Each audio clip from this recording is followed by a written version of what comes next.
G'day guys, how you going? Storyhawk here again with some stories for you today. Hope you enjoy the video. They framed me, they fired me, and that's how they freaked themselves into a divorce, a prison sentence, and a handful of deportations.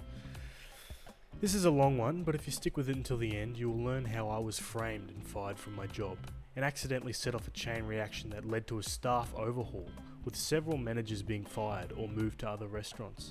The general manager being fired and getting a divorce, and one of the managers being investigated by the FBI and ultimately arrested, as well as several of the workers being deported. Here we go. I used to work at an upscale restaurant owned by a large corporate entity that owns several different restaurant brands. I worked there for about 3.5 years before they eventually fired me, but more about that later. First, I want to give an idea of my role there. So my role at that job was a little of everything. Since the day I started working there, I took it upon myself to learn as much as possible. I was very persistent with management when I wanted to learn a new department. I'd started as a server, but eventually had worked my way into different departments and job titles, like carry-out, hosting, bartending, bar backing, banquets, catering, and deliveries. My singular goal while working there was to make myself available for as many hours as possible. I was being paid about $12 an hour, though that fluctuated if I was working as a bartender or server and making tips.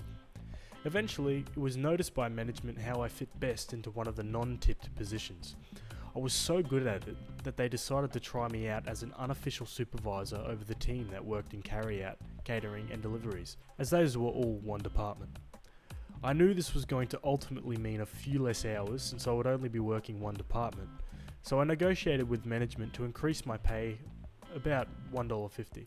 Since I was taking on additional responsibilities, they were satisfied with the pay increase. I wasn't trying to get as much money as possible, I just wanted to be able to pay my bills and still have a little money left over for fun. I was living in the highly taxed city of Chicago, which is in the already highly taxed state of Illinois, so it was pretty difficult to make ends meet and still have money left to enjoy my life. I am a person of simple pleasures and I can enjoy things for long periods of time, so it didn't take much money to be happy. A video game could hold my attention for several months, sometimes even years. I had a family pet that I'd brought with me to Chicago, so that counted as an extra expense. Not long after I started this position as the unofficial supervisor, I got a girlfriend, so I was also going out more often and spending money on her. With my position and some smart budgeting, I was able to afford all of this. The money wasn't an issue, but management had a high turnover rate, so the incoming managers often did not know what the department entailed, or how important hours were to workers of these apartments. Eventually it was noted that our current general manager was going to be fired and replaced. The incoming general manager was supposed to be some rock star when it came to improving restaurants. We looked up his name and found him as the first search result on Google. But the entry wasn't some glowing review of his work ethic or of his impeccable ability to improve the way a restaurant runs. It was actually a mugshot and a police report filed for repeated domestic abuse. This is important later. We'll call him Harvey. Shortly after Harvey came in and started making changes, one of our best managers gave her resignation. She refused to work with him, and like a freaking oracle, told us to expect lots of sexual harassment, misogynistic comments, and for him to eventually run this place into the ground. Not long after she left, our general manager began replacing our current managers with hand-picked people that he had worked with in the past. Eventually, all but one manager was replaced. That manager was the kitchen manager. We'll call him Fredo. Fredo had been there since I'd started working there. He seemed to be something of a chameleon, as in his values and ethics seemed to change depending on who his boss was. Honestly, I sort of applaud his survival instincts, but ultimately see him as a suck-up and a traitor. Harvey never really replaced the manager for our department, so we ran without a lot of oversight. Unless you count me as a supervisor, we didn't constantly have someone breathing down our necks about how things should be done. Our department had some hiccups here and there, but it still ran really smoothly. Since we didn't have our own manager, we often had to radio for a manager to come help us out on things that needed a manager card for approval. Fredo would always be the one to answer these calls since the kitchen was closest to our department. Over time, the new team of managers started to see Fredo as the manager of our department as well. However, the hourly team that worked there still saw me as their supervisor. This meant that anytime Frito was trying to make changes that would ultimately hurt us, the team relied on me to mitigate those disasters or to negotiate with Frito to let us do our jobs the way we had already proven worked really well. Over several months, Frito and I would butt heads dozens of times. He and I were constantly arguing about how important hours were to the workers in this department. He had it in his head that we should be living off our tips like servers, but since most of our orders were carry out, they came in through Grubhub and Grubhub doesn't tip. We didn't have a lot of deliveries in a day, and the tips we got from those were maybe $10 if we were lucky. But splitting $10 4 ways doesn't add up to a lot. It just showed that Frito had no clue what he was talking about. Eventually we had a meeting with our Harvey, Frito, and all the workers in this department. It was marketed as a chance to voice all our grievances and concerns with the changes they wanted to make with no chance of retaliation. So the workers did exactly that. They talked about how Frito was trying to cut hours even though he isn't our actual manager. When it was brought up that they were attempting to hire someone to be the manager, the team suggested that I take over since I had already been supervising them and running things smoothly for the last several months. I was also the one that management consulted with when writing schedules, as I had an understanding of the days some workers could and couldn't work depending on their school schedules or family life. I could see at the moment it was suggested that Harvey and Frito made the decision on the spot that I had to be gotten rid of. Although they didn't say it, I could see the look they gave each other, and instinctively knew that my days at this place were numbered, and my job was going to be getting the axe one way or another. They made a bunch of promises to us about not cutting hours. They told us that they would stop sending all but one person home early, and only leaving one person to clean everything up and close up by themselves, as this wasn't a small department and it was simply too much for one person to do alone while still meeting health and safety standards. They promised that whatever hours we were scheduled for, we would work. We weren't trying to be unreasonable, so we told them that we usually have 3 or 4 people scheduled to work our department. They could cut 2 of them early, but we always needed at least 2 people here to help close properly. The promise was made that they would always have at least 2 closers. However, only about a week later, they started sending all but one person home early again every night. One night they tried to do it while I was scheduled as the closer, and we had just returned from a massive catering event and there was an unbelievable amount of cleanup left to do for one person. When Frito came in and tried to send everyone except me home, I stepped up and told him that he was consistently breaking the promise he had made to us during the meeting. He looked me square in the face and told me to stop complaining about it, and if I was going to keep trying to talk to him about him breaking his promises, he could easily find someone who could work my shifts. I quickly realised that this was an assassination attempt on my job. He wanted me to press it further. So I backed off and started cleaning.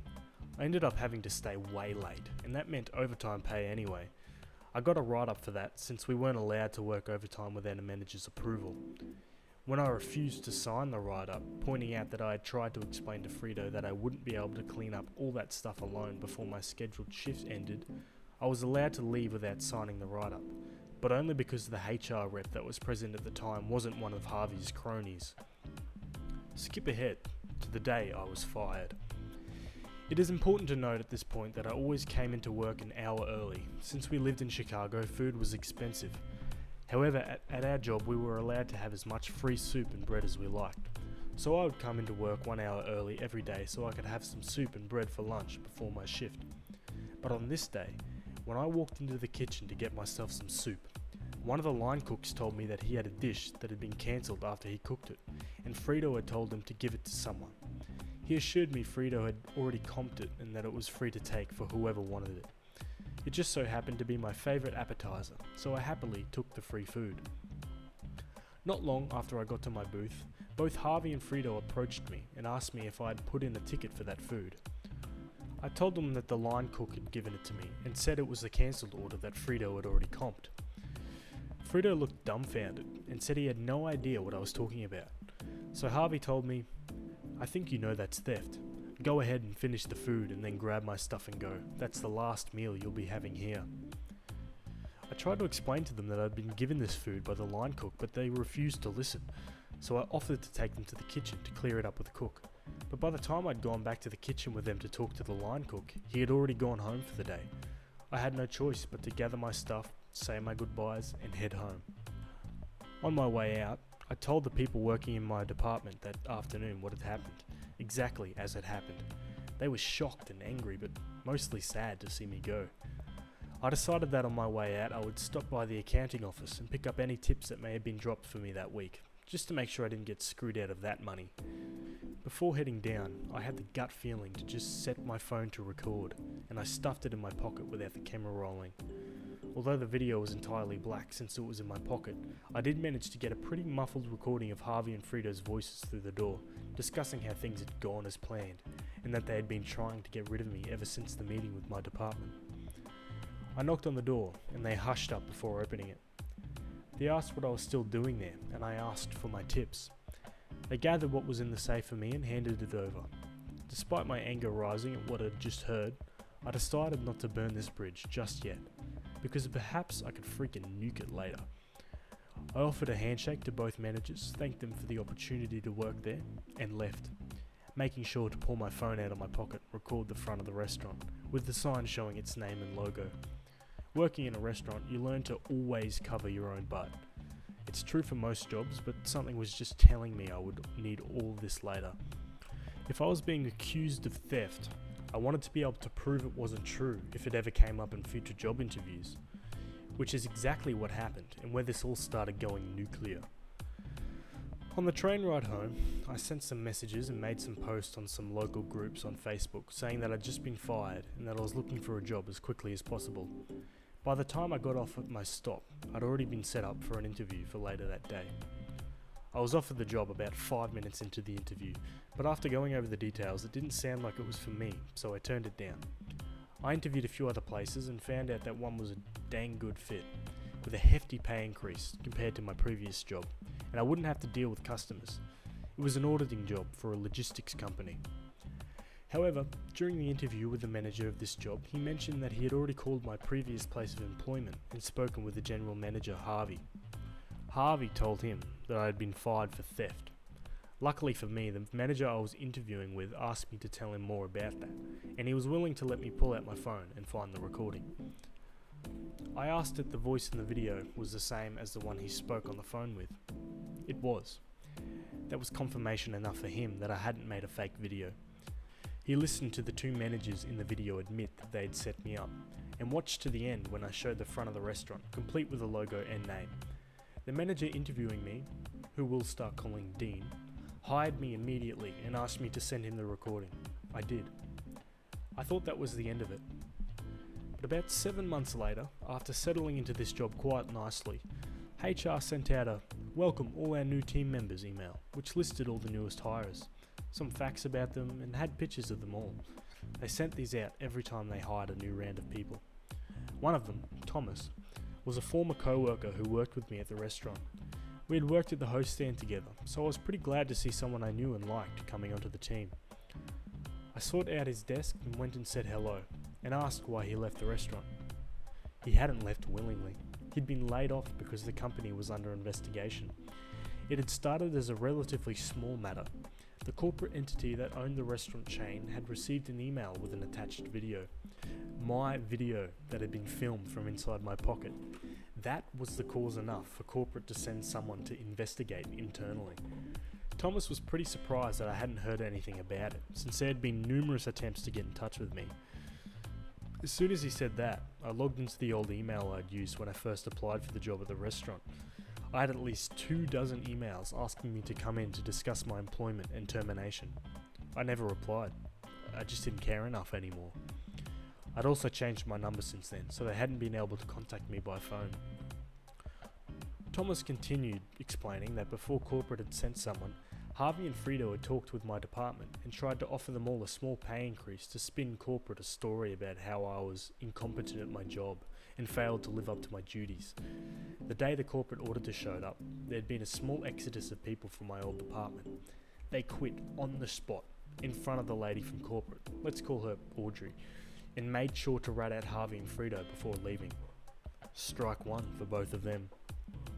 Strike two came a couple days after Audrey showed Harvey and Frida the recording that had kicked all of this off.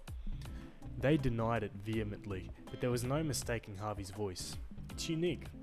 Not only that, but the video also picked up their voice and mine when we shook hands and had a friendly parting of the ways, which was something they had already bragged about to Audrey, thinking it made them look better that they were able to part on good terms. This wasn't the actual strike two. That came when it was clear that they needed to be separated, so Audrey sent Frito to work at another restaurant owned by our parent company, and temporarily demoted Harvey to manager. This tore them apart. They had once been an inseparable, evil team, but the pressure of the investigation must have pushed them over the edge. They ended up at each other's throats. On Facebook, on a public post, on the company page. The post had since been deleted, but Thomas explained it as the following. Frito had been pictured in the Facebook post on the restaurant page, and Harvey made a passive-aggressive comment about how Frito shouldn't even be in the picture since he had moved to another restaurant due to misconduct. Frito saw this comment and said something along the lines of, "At least when people Google my name, I don't show up as the guy that punched his wife." To which Harvey responded, "Very funny from the guy who's cheating on his wife with Janet's sister." Not her real name, but Janet was the girl they appointed to officially supervise my old department after they fired me, the unofficial supervisor. Frito replies to that by saying, "Like you haven't tried with half the waitresses, they all have stories about you trying to freak them." The post was deleted, but not before it had been seen by Audrey, the auditor. That was officially strike 2. Strike 3 came the next day, when Audrey started interviewing the female waitstaff and bartenders, seeing if any of them could confirm that Harvey had tried to make a move on them. All of them were interviewed separately. Several of them had similar stories. Every girl that confirmed Harvey had made a move on them all said he had offered to be their sugar daddy if they would send nudes or stay after choosing to fool around with him. Harvey was fired, but that isn't the worst of it. Audrey the auditor wasn't just some random woman from corporate. She was the old regional manager for this area and had personally hired Harvey's wife as the general manager of another restaurant in the city. So she called up the restaurant Harvey's wife worked at and told Harvey's wife everything she had learned from the female waitstaff. We learned later that they had gotten a divorce over him trying to cheat on her after she already given him a second chance to change after he had beat her. I don't know what compelled her to give him a second chance after something like that, but she sure didn't give him the third. After firing Harvey, the line cook who had given me the food was interviewed by Audrey. I don't know how it came up, but at some point he had let it slip that he was an illegal immigrant. She had his file in her hand, with his Illinois ID and social security number on file, so this confused her and she pressed him for more information. It turns out that Frito had some connections and had his own miniature black market going on where he would have fake social security cards and IDs made for the illegal immigrants he was hiring at reduced wages. It had been going on for at least 4 years. Needless to say, this is a felony. With the potential PR nightmare that she was likely dealing with, she felt she had no choice but to alert the authorities.